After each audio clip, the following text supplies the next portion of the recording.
Happiness. Would you agree with me that many people spend their entire life trying to be happy? What do you think is one thing, the one thing that stands in the way of being truly happy? Just call it out. Yourself, okay? Lack of confidence. Bad health. Health issues. Sometimes money, work. You have suggested some things that are absolutely true for some. But guess what? They're all incorrect. In 1997, a movie was released called Buddy. Has anyone seen it? The setting was in the 1920s in this incredibly huge, spacious New York estate. Millionaire, socialite, and animal lover Trudy Lentz lived in this incredible mansion there with her husband, physician, Dr. Bill Lentz. Now, what was extraordinary about this woman is Trudy loved animals, and so she had a menagerie of animals living right inside of her mansion. And that included, believe it or not, 4 chimpanzees. And she raised them like her own children. She had also a very sick baby gorilla that was given to her to nurse back to health. Well, not only did she do that, but she took this gorilla under her wings as her own son. Like any mother, she wanted to make sure that her animals were happy. Now, I'm sure you're thinking right now, wait a minute. Who really was happy here? These animals in these custom-tailored outfits and learning how to clean the mansion? Or was she raising these animals in a very inappropriate way for her to be truly happy? Now, here's a question you might be asking yourself, similar to what Deborah just said. Wait a minute, how can I make someone happy when sometimes I can't figure out how to be happy? Well, by the time you walk out these doors today to get into your car, you are going to take with you the 4 keys for communicating with compassion to bring happiness to you and to others. But there was something at the end of the movie that actually startled me, and it was the last line that Trudy said. You see, in 1933, she took her 4 chimpanzees and now full-grown Buddy, the gorilla, son, to the World's Fair in Chicago. There were some unfortunate, dangerous things that happened. And all of a sudden, she had this realization, oh my, Buddy can't live in the human world anymore. He can't truly be himself. And like any mother who has to face this, she did, and had to give up, let her son go. Buddy had to go.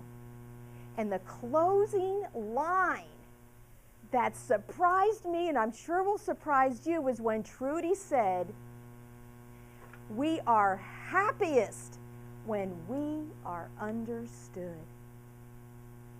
I'll say it again. We are happiest when we are understood. So today you're going to help learn those keys to understanding other folks. So I'm going to ask you one big question, and here it is. Can you tell me what it is?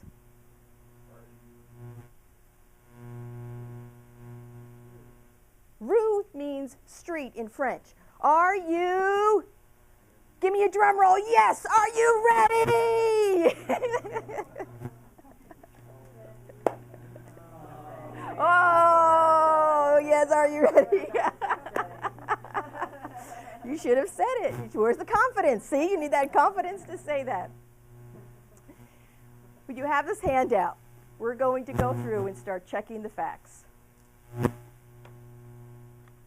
Get your pencils out. All right, your pencil. The F.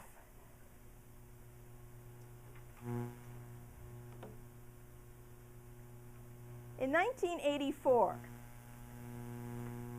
my husband at the time, my 5-year-old daughter, and I biked 3,000 miles across the country on a bicycle built for 3.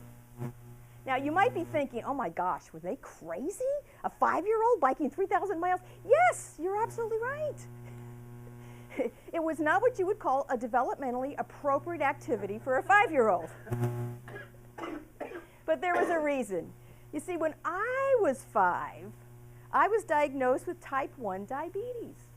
And at the time I gave birth to my daughter, Cara, I had lost most of my vision.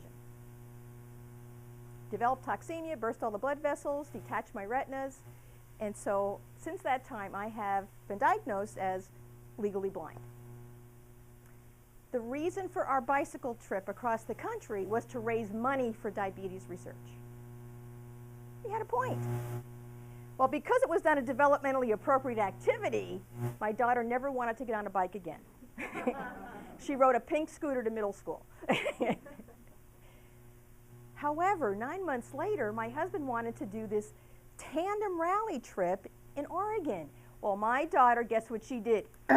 Put the brakes on. No way, I'm not going. I found a family friend who offered to take her for the weekend, the Memorial Day weekend. And when I told my daughter that, she was so excited. And she went, I love going to Nidra's. I said, wait, Cara, wait, I got to ask you something. You are 6, and she is 76. What do you do there that you absolutely love going to Nidra's house? She looked up at me and she said, we talk. Cara, you talk? That's it? But this is what changed my life. And she said, yeah, but Mom, she listens with her eyes. She listens with her eyes. So you can remember this. I have an ear. So you listen, and there's an eyeball in there with your eyes. Focused attention is what that F stands for. Check it off. Focused attention. Focused attention. I want to go back to this happiness thing. Would you agree with me that some people praise others thinking that that's going to make them happy? Anyone agree to that? Raise your hand. Some, okay. All right. Well, you know, what are some praise words that you might say to a person? Good job. Anything else? Attaboy. Okay. Say again. Well done. Good. Look good. Great job. Way to go. A lot of the superlatives too. Excellent. Stupendous. Awesome. That's right. Super. I heard that. Well, I was fascinated by this whole thing with praise. So I looked it up in the World Book Encyclopedia Dictionary. And the definition for praise says, number 1, the noun, glorification. The verb, to put a value or judgment on. Now, raise your other hand if you like to be judged. Don't see any. Point in case here. Case in point is what I meant to say. We don't like to be judged, but yet we use good job, great job all the time. Now, I don't think Nidra did that with my daughter, Cara. She listened with her eyes. But I want to tell you, I went a little further and did some research on praise. And I'd like to share with you some of the results that were found. Praise discourages problem solving. It is manipulative. It creates anxiety. Woohoo! We all need a little extra stress, don't we? It discourages effort. Now, if some of you are in a classroom or you're in a leadership role at your work or no matter where you are, even at home, to discourage effort, is that what we want? Absolutely not. And the worst part, when I saw this, I was awed in the sense that the research found that it diminishes self-worth. Does that make people happy? I don't think so. So I went on to look a little bit further. What another word could we use to help bring around happiness for people? And I thought, okay, encouragement. Who can tell me what that word might mean, that definition? What's the... Absolutely, to give courage. Courage is the root word. Thank you. Well, the World Book Encyclopedia, also a dictionary, also had two more definitions. One was to foster, and the other was to give hope. Now, can you agree with me that all life depends on hope? Yeah, absolutely, absolutely. So when Nidra gave my daughter that focused attention, she was giving encouragement. But another question, how do we use our words? Instead of saying good job, how do we use our words to do and give encouragement, to give hope? Be specific and describe. Be specific and describe. Like many, Bruce gave us a talk just a little while ago. He used good and great numerous times throughout his speech. However, several times he also gave a specific description of why what he was saying was good. So what I'm going to say, if you can just remember this, we'll do a little clap and a rap, snap and a clap, okay? I love little rhythms. So I'll do it, then you do it with me, okay? It's okay to say, good job, but add a specific description. Say it with me. It's okay to say, good job, but add a specific description. You got it. Turn to a neighbor and tell them they look good.